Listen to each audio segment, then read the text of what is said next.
was your first week of classes? I keep seeing people on Instagram being like, oh, FDOC, first day of classes. How was your first day of classes? Was it Monday? Tuesday. Tuesday. Yeah. It's been exciting. It's been exciting? Yeah.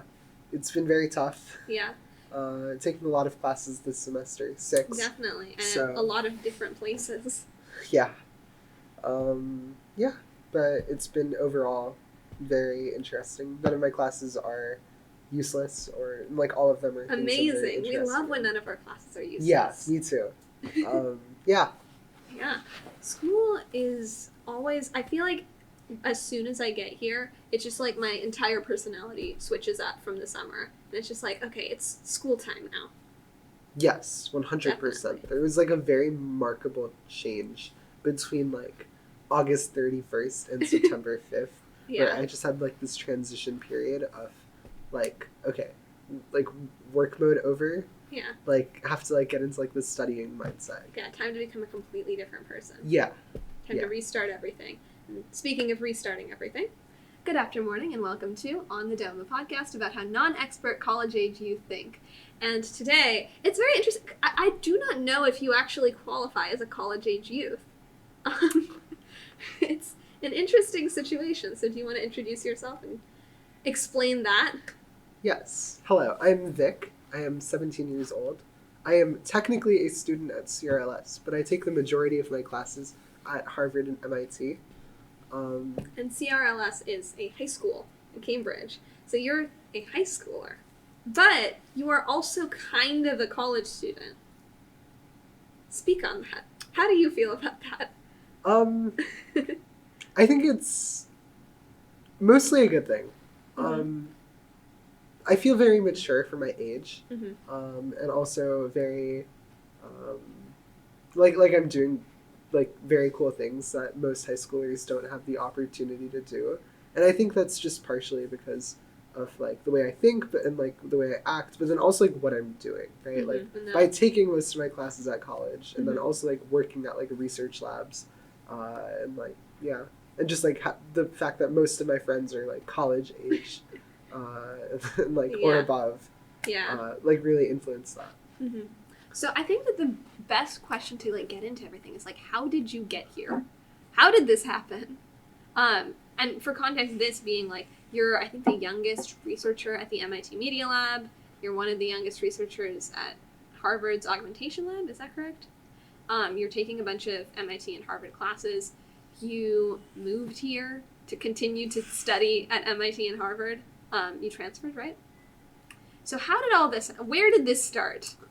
It started at this hackathon called the MIT Reality Hack when I was 13, like, yeah, when I had just turned 13 years old, in 2019 or 2020, I forgot. Mhm. But yeah, like 4 years ago, ish. I went to this hackathon. I registered as an undergraduate because they didn't have any other option, and I thought I was an undergraduate because I thought it meant someone who had not yet graduated. And You had not graduated. I had not graduated yet, so From what, by middle school at that point? yeah, middle school. I was in 8th grade. Uh-huh. Yeah, like that was my thinking. Like, I had not yet graduated, so therefore I qualified. Mhm. And yeah, I got in. I went. I met some very cool people. I think I surprised a lot of them when I got there because I actually don't think that the organizers knew how old I was until like I got there and I had to sign forms and I was like, oh wait, and then yeah, but yeah, because of that, I think I started meeting a lot of people, and then subsequently over the years I kept coming back, and I started meeting a lot of interesting people doing interesting things, and just asked if I could like just join some things or like take like other visits and stuff. So I started getting involved with a few students at Harvard and then like a few researchers there and like getting into their interest in their work, and like eventually got to the point where last summer I spent my entire summer at Harvard just like working on this one project, like 24/7, living out of the engineering building. Yeah, living out of the engineering building. Do you want to tell us a little bit more about that? Because that is an interesting thing that has happened to you. Yeah. Harvard, if you're watching this never happened. Um, yeah, don't tell Harvard. Don't tell Harvard. But yeah, it was pretty fun. It was me and like three other people at the time, and then a fourth joined later. Like working on like our one project, we basically built a tentacle that attaches to your back, and then it's controlled with eye tracking and a brain-computer interface. So like Doc Ock. Yeah, exactly like Doc Ock. Yeah, acts like a third arm too. Mm-hmm. It's great. But yeah, like we were putting maybe like 12 to 20 hours per day into that project. Right. Yeah, like really going at it like full time, because it really was a project that would have taken a year or a year and a half if worked on at like a normal pace. Mm-hmm. But we crammed it into slightly under 4 weeks by doing this, which was good. Mm-hmm. But yeah. How does that happen? Like, okay, so how did you get involved in this research group, and how did you know that you wanted to like do this sort of research? I didn't really know I wanted to do this Mhm. sort of research. It was more the people there that were really cool that I wanted to work with. I got involved with them because I actually met one of them at Reality Hack like Mm-hmm. 6 months prior, and then like stayed in touch, and then like worked out like coming up for like a while and then doing this. And then yeah, the project kind of like we came up with on a whim. The idea was like, let's bring together a group of people and then we'll work on a project. Mhm. Not really. This is the project. Let's find people who are good for the project. Mm-hmm. But yeah. It's amazing. So you talked about meeting a bunch of people at Reality Hack. I feel like, honestly, that's one of the coolest things about organizing Reality Hack every year. Is just meeting all these people from really different walks of life. Like, obviously, you're one of the few high schoolers. I think that you have that sort of uniqueness, but there's like artists and designers and makers and everything. Do you think that that's like a different environment from traditional middle school, high school, to be surrounded by all these industry people? Like, what was that like? Oh, 100% super different. Mhm. It's a good feeling, I think. It's definitely a better environment. Mm-hmm. Especially if you go to a very competitive high school. There's like this grind to get into Mhm. college, which is like very overwhelming with everything.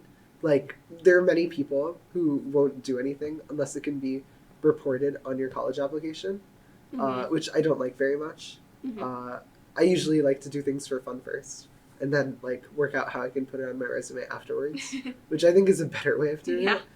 it. Definitely Mhm. better for my sanity. Yeah.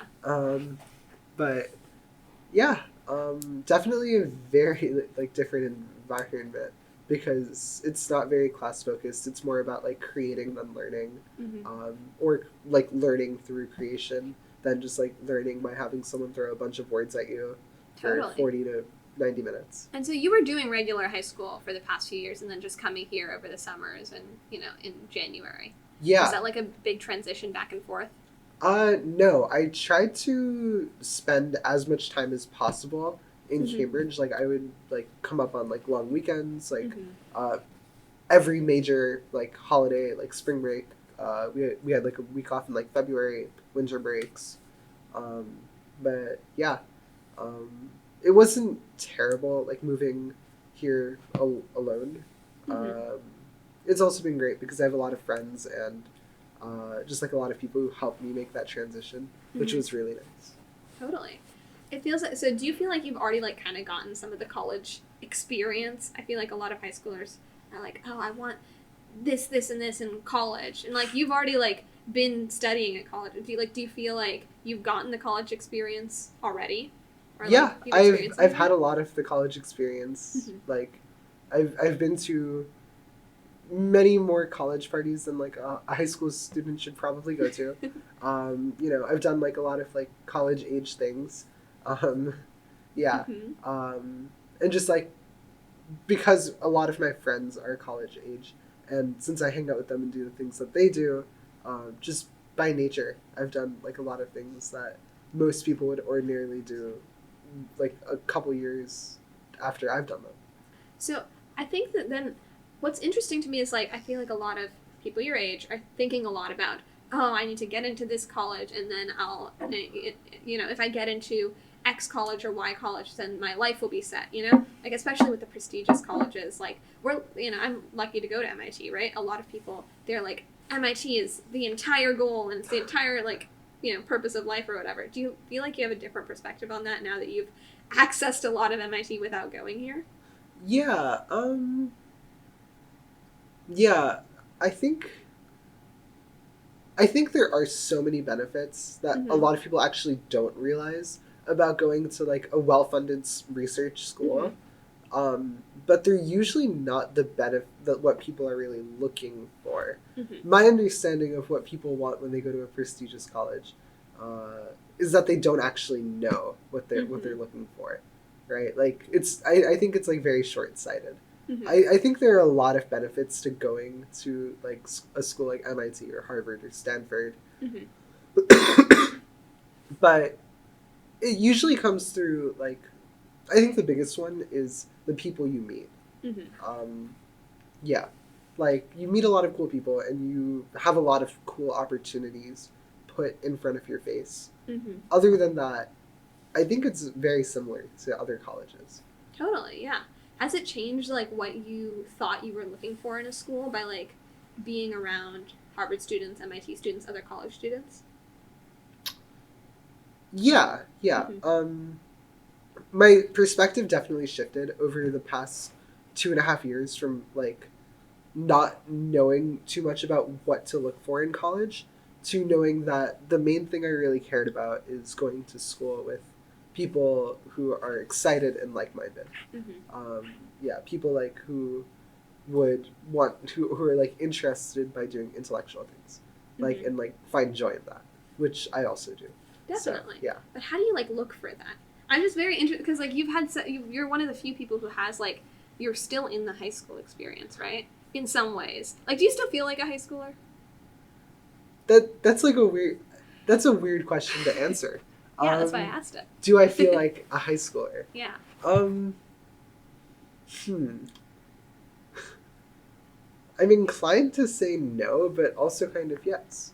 Okay. Speak I on feel that. like a high schooler, in the sense that like I am still in high school. Mm-hmm. I am 17 years old. Mm-hmm. So yeah, like Mm-hmm. you know, You are technically a high schooler. I am a high schooler, yes. Yeah. But then also like I feel very mature for my age. I also do like a lot of things that are not high school age. Mm-hmm. So like situation like I live with a bunch of like current Harvard students and like recent Mhm. Harvard grads. So yeah, like situationally, not really.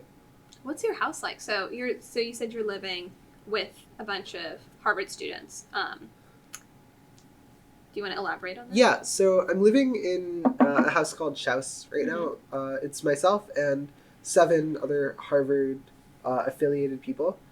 So five of them are current Harvard students. One of them is a Harvard grad. One of them is a Harvard graduate student currently. Mm-hmm. Yeah, it's and then everyone has like flirted in and out with like dropping out and graduation and gap years. Mm-hmm. So and then like re-enrolled or graduated. Yeah, so other non-traditional college experiences. Yeah. I don't know. I think it's just interesting. So for me, I feel like there's a huge transition between high school and college, like a huge gap of like you don't even know, like you were saying, like a lot of high schoolers, even those who are from like more educated backgrounds or have a lot more opportunities or awareness, don't really know what college is going to be like or don't know what they actually would want out of college. It's kind of like just the next step, right? And so I think it's interesting, like thinking about what is college? Is college living here? Are you in college? Like what makes college college? It's a very interesting question. And I feel like your experience kind of breaks some of those molds of what is college, what isn't college. Yeah, I wouldn't say I'm in college. Like if someone asked me, I would not tell them that. Mm-hmm. Yeah. But you are getting a lot of the college experience. You're doing research. You're studying Right. at a college. Actually, you're enrolled in 2 different colleges. So and like you're in some of the social aspects of it. I don't know. What do you think is going to be the biggest transition from what you're doing now to when you theoretically are actually in college? Living in a dorm for Mhm. one will be a major change probably. Being forced to take classes that I'm not necessarily interested in, Uh-huh. as well. Mhm. Like my only requirements for this year are that I take a math class and that I take like a humanities class, both of which I would do anyways. Right. But yeah, once I enroll at a P, I have to take classes, but that like I don't necessarily want to take. Mhm. Yeah, I mean, then it's also like a bit more certainty, Mhm. right? Because I'm applying to college right now. Not like there's no guarantee I'll get in anywhere. Mhm. So I don't really know what I'm doing. Like, Mhm. so I think there's also like when you're entering college, there's like that kind of certainty. Like, this is what I'll be doing for the next 4. Oh, totally. So- Yeah. Yeah. So another thing I wanted to ask you about was some of the work that you've done, because you have a very interesting area of interest. Do you want to talk a little bit about like why you've been doing all of this different research, or like what you're kind of going towards? Yeah. So I'm very interested in the field of like human augmentation, Mhm. or a better way to put it would be personal human augmentation, Mhm. right? Like making humans better, either for the goals of quality of life or for longevity. So you want to be a cyborg? Yeah, I do want to be a cyborg. But yeah, so that encompasses like brain-computer interfaces, VR, AR, Mhm. prosthetics, implants, a lot of fields like I was like augmentative surgery, like supernumerary limbs and like hand implants. Mhm. Some of it being very invasive, like for example, like the surgeries I mentioned, like getting like a chip in your brain or your hand. Mhm. Some of it being non-invasive, like augmented reality. Mhm. But yeah, How did you get into that? um, I don't think I got into it per se because it's like a very broad field. Right. Like human augmentation, like spans like almost every like major STEM field because Mhm. it's just like so broad, right? It's like Right. everything from like bioengineering to gene editing Mhm. to like robotics Mhm. to like even like just like more like abstract stuff just like just like philosophy and ethics too. Mhm. But I think like it's something that I'm very interested in as a whole because I like the idea of making people better, right? Mhm. So like usually medicine is performed in a rehabilitative way. Mhm. I'm interested Curative. in a curative way. I'm interested in medicine as a augmentative in an augmentative way, Mhm. right? Like, for example, if you have the power to perform surgery on someone and fix their eyes from like if they were at like 50% vision and make them 100% vision, why can't we take people with 100% vision and make them at 150? Mhm. Right? Things like that. Yeah. I'm gonna ask the same question. How did you get interested in this? Was it just like superhero comics? Possibly. I think I've had a lot of inspiration. Yeah. Like, I think like the big thing was the thought, holy shit, that looks cool. Uh-huh. On just like a lot of different things. On like And- different technologies. Yeah, Because on you said that different you got your start technologies. at Reality Hack, which is Yeah. an augmented reality and virtual Of course, reality hackathon. yeah. What were you making that first year? That first year, I worked with a team to build like a demonstration of scaling locomotion in Mhm. VR.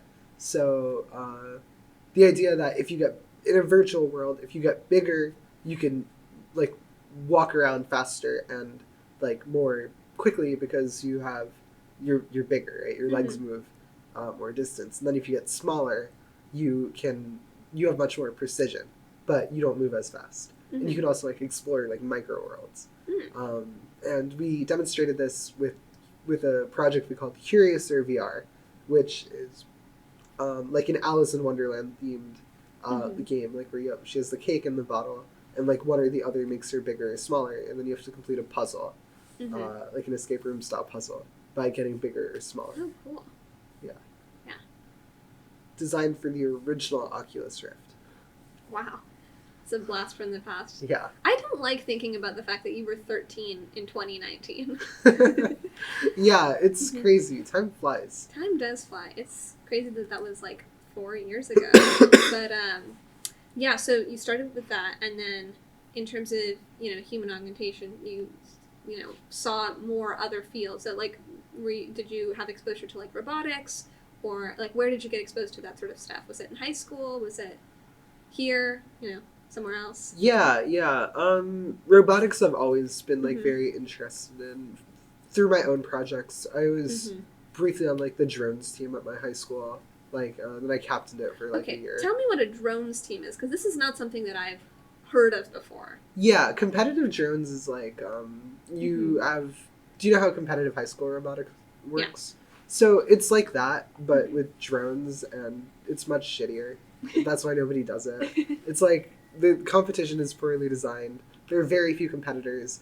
We were the best drones team in New Jersey, only because we were the only drones team in New Jersey across multiple leagues, which is part of the issue. Yeah, I know how that. I think we were the best middle school debate team at region. We were the best middle school debate team from Washington at regional and national semifinals, because we were the only middle school debate team from Washington whose school was able to pay for us to make the flight to California and compete. So we were like, we'll take it.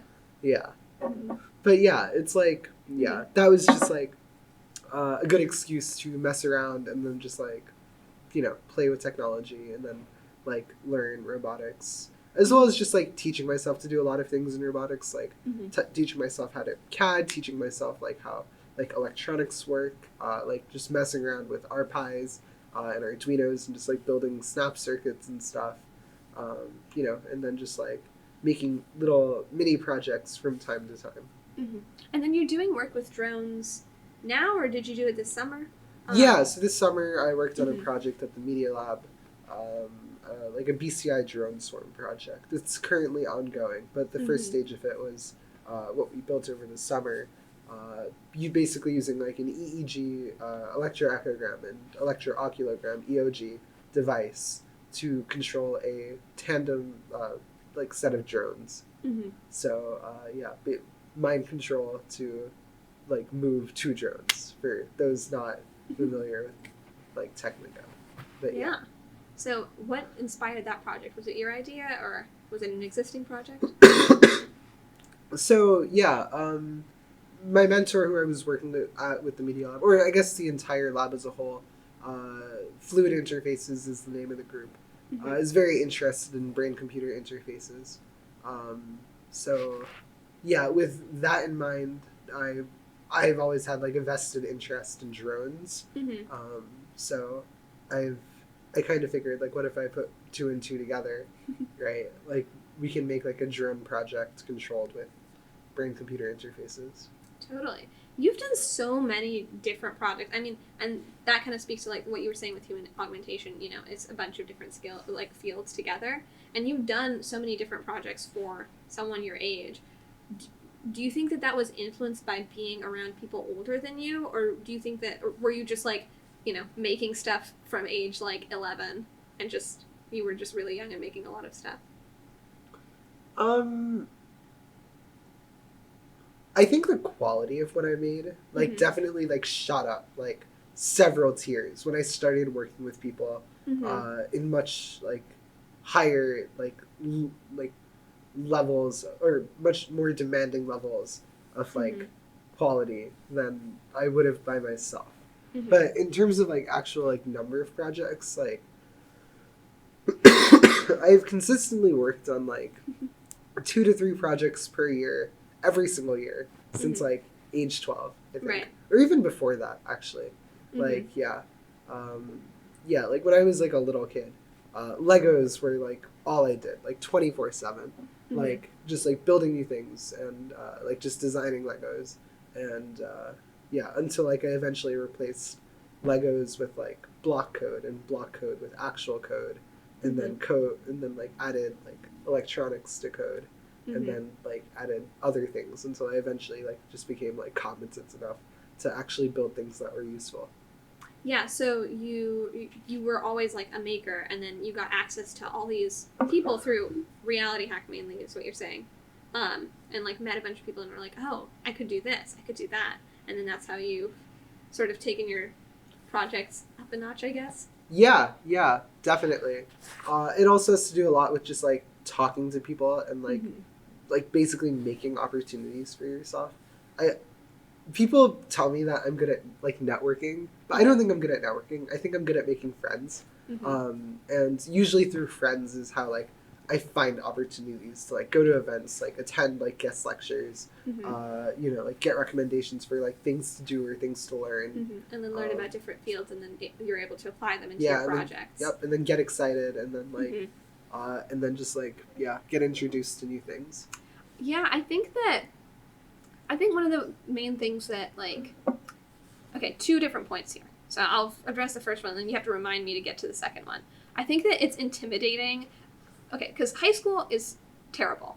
It's a terrible experience. I'm not saying it's necessary in a lot of ways, but it is often not a good experience for the people doing it. And I think one of the things is it's so intimidating to a lot of high schoolers, like the whole college application process. And I think it might be intimidating, especially to hear about, oh, there's this kid and he's like, you know, researching at the Media Lab already, and he's like still in high school, and he's like taking classes at MIT and Harvard, and he's going to all these hackathons, and he's on the best podcast at MIT, you know, all these different things, right? And so like I want to like get down to, because like I think I'm of the firm belief that like, you know, impressive, you know, people are not just like born that way and then that's how they are, and it's just, you know, already decided. Like you got here, and I just want to like break down a little bit how you did get here, because it's like it's recreatable is my opinion. Would you agree with that? Like people can have this like the cool experiences that you're having. It's just, you know, mindset and stuff. What do you think? Yeah, I would disagree with you on the fact that it's recreatable. Okay. I think what I'm doing is, but I don't think it's like in the way you described, like all like super bleak for other people. Like, oh my god, like crazy impressive thing. Like other people are doing crazy impressive things. How am I going to do that? I think it's what I'm doing is not recreatable, and the fact that it's very unique to the very specific people that I have met who have offered me opportunities and my own specific interests. Right. And then also like there's a lot of reasons why that like where somebody could have just said no to me and then I would not be here today. It's a lot of luck. Yeah, there's definitely a lot of luck. I won't lie. Right. Like, like if like a few, like for example, like back to Reality Hack, like if during any given year, if somebody had said, like if somebody on my team had joined a different team, I would have never like worked with that person for like 4 days straight. If the organizers were like, hey, you're 15, you're 14, you're 13, leave, then that would be it. But exactly, I guess what I'm trying to say, not recreatable, because you're right that what you're doing is like very specific to you, but I feel like there's this idea that you have to do the impressive things that other people are doing. Like the things that other people are doing are inherently more impressive and valuable than what you're doing. Like you being the general you, right? Yeah. And I think that other high schoolers can also have unique, interesting, amazing experiences specific to them.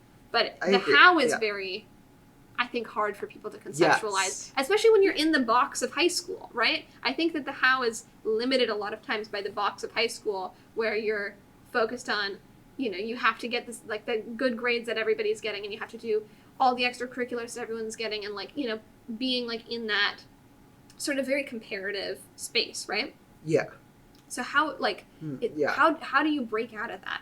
You know, obviously had your Reality Hack experience, but you would say that, like, breaking out of that mindset is important for you to have your, you know, you to be who you are? Yeah. Step one. Move to a city. Yes. If you're in, like, the suburbs or the middle of nowhere, you will never have, like, that, like, this opportunity. I know that sounds, like, really tough. Or email people in a city. But that's even tougher. It is tough. But I will say, okay, to contradict you back, one of the coolest experiences I had in high school was I was able to work with an NYU professor, and I was able to actually guest lecture at a class, not at NYU, but at the other school she taught at, which I think was in, like, it was in some, I think it was actually in New Jersey. It was in, like, Bridgeport or something. And the way that I got that opportunity was I also was super hyper focused into this one field that was based on all of my experiences and all of the people I had met. That field being accessible music educational technology.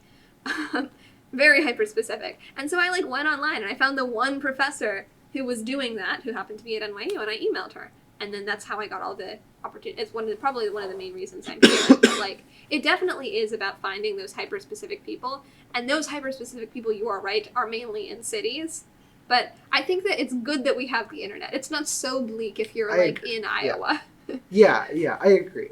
Yeah, I definitely think like that is probably like the hardest like part of everything like that I would describe. Like being in a location that grants you opportunities. Totally. And I was also in a weird scenario where it was the pandemic, and so everyone was a lot more online than they were. And I think that the pandemic has in some ways changed the face of things, where it is a lot more socially acceptable, I guess, to like just cold email someone and like have purely virtual connections, right?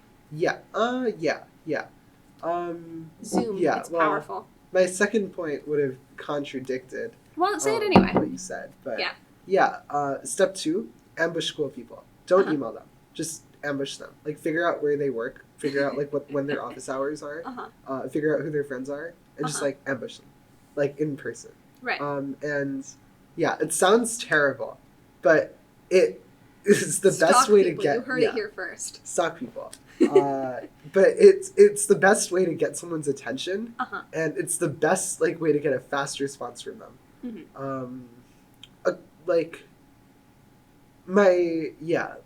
When I was working at the Media Lab, I would not be working at the Media Lab if I did not ambush my current PI. Like in person. And PI is principal investigator? Yeah, like the lead researcher. Yeah. So if I had just like emailed her and then only emailed her, right. I would not have gotten anything done. Similarly for like a class I'm taking right now, like I emailed the professor. So that's basically like the condition of like taking classes at Harvard and MIT as a high schooler. I have to get the instructor's consent to enroll in any class. But like a professor basically said, no, you can't take my class, like because I have no way of grading you. And I was like, okay. And then I went to lecture anyways, and then just like talked to the professor after class, and then he was like, okay, I guess since you're already here, might as well. Yeah, that's actually the way I've gotten into a lot of classes I really should not have been in. It's just like I showed up and I was like, I'm here. I showed up. Some of the people who theoretically are qualified for the class didn't show up. Let me in. And they were like, okay. Yeah. So I do think that showing up I think you're absolutely right that showing up in person is very powerful compared to emailing. I do think if you're gonna email, like, I think that sometimes even being a younger person is sometimes a strength. Because, like, I know a lot of situations where professors will be like, oh, PhD students, you have to do all this, like, legwork and whatever. But if you're an undergrad, you're fine. And then, like, most of them are not actually even getting emailed by high schoolers. Like, 99% of professors are not getting emailed by high schoolers. So at least it'll stand out in their inbox. Yeah. It might stand out for the wrong reasons, but it'll stand out. And even if, you're a high schooler, you can go show up to whatever your local university is, find a researcher, and then they might have connections to a researcher in another university. And then, you can hop from there. Yeah. Tailgate everything. Tailgate everything. Can you elaborate on that? Until you get a badge, tailgate everywhere. Like just get into universities. Yeah, and also it's easy to get into universities. It is so easy. Just like you can attend any lecture you want. Just like go to the Corsical and like the Canvas sites of like the lectures you want to attend and just like go to them. But yeah, on what you were saying about like standing out as a young person, I do feel like this time next year I'm going to be about 5 times less impressive to people. Because right now, I'm a high school student doing research at MIT. Yeah. Next year, I'll be like freshman doing something, and it's like, oh, okay, like you're a freshman, doing research at a college, right? Yeah. You're a college student doing college things. Wow. Yeah. Even though it's like only 1 year, it'll be very very different. I think that I felt the same like gap in like between 8th grade and 9th grade, which is also that's terrible. A ludicrous thing to say because most people in 8th grade are like, wow, what am I going to wear to the first day of 9th grade? which is Yeah. fine. Like that's a I good agree, thing yeah. to be thinking about, That right? is That's definitely that's a a good thing to normal be social thinking thing, right?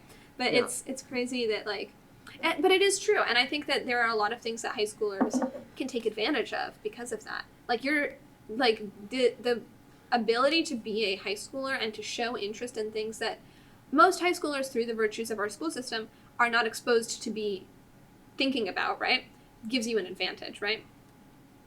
Yeah, You don't have to be an expert. Like nobody I is agree, expecting. yeah. The other thing is no one is expecting you to know anything, of course. which is great. It's a Yeah, great position that is a to be great in. expectation to have. Yeah. Zero, no expectations, Yeah. right? Do you have a can- step 3 after ambush people? After ambush people, yes. When you ambush people, be like, don't try and like get something. This is the most abstract step of it all Right. because it's something that can't really be recreated without like altering your personality. But it's basically be super friendly and do not come off as like looking for something, right? Even if you are looking for Even if you are looking for something specific, Mhm. which I don't think you should be necessarily. But the only, like, I guess, like, what you should, when you ambush somebody, you should be looking for two things. You should be looking for knowledge, and you should be looking for excitement. Mhm. Or I guess a way to resolve your excitement. Mhm.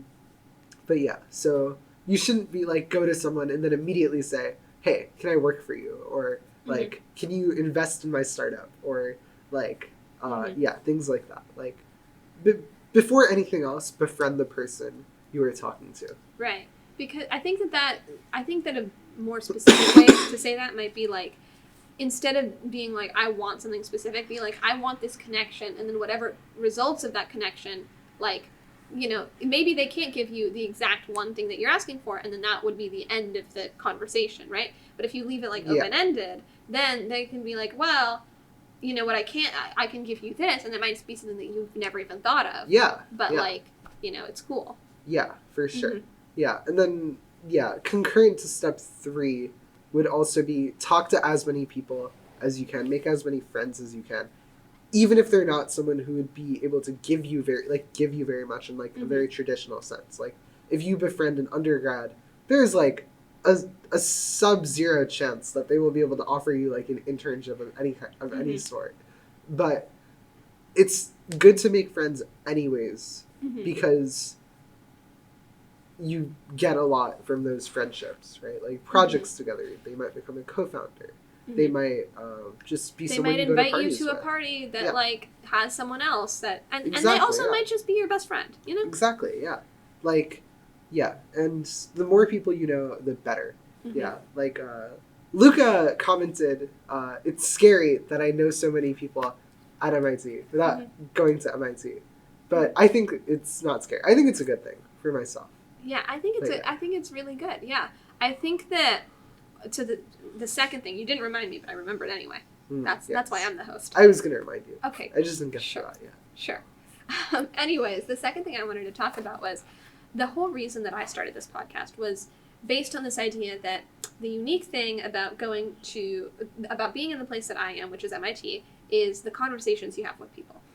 And this desire to like capture the like mundane, almost like dinner table conversations that we would always have.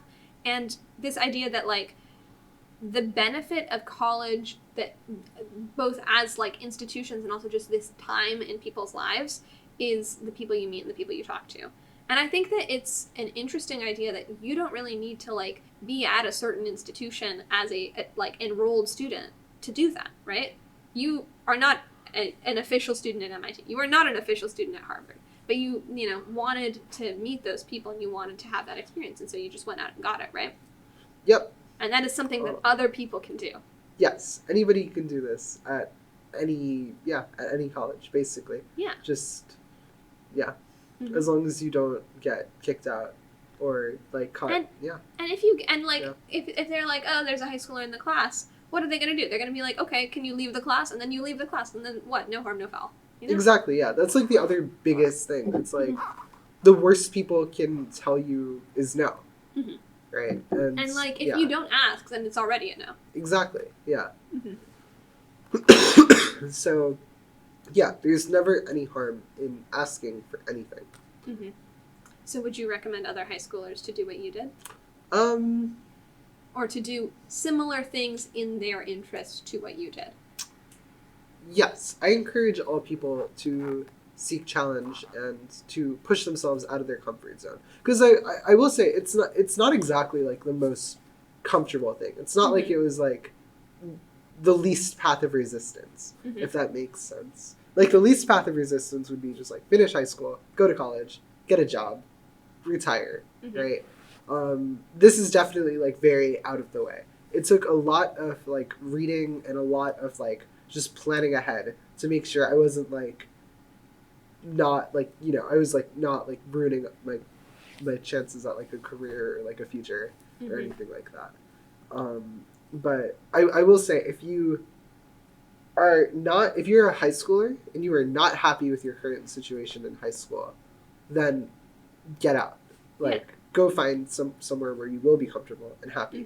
Mhm. I kind of realized that in like 9th or 10th grade that school like where I was did not work for me Mhm. at all, as reflected by my grades and my mood, Mhm. like all the time.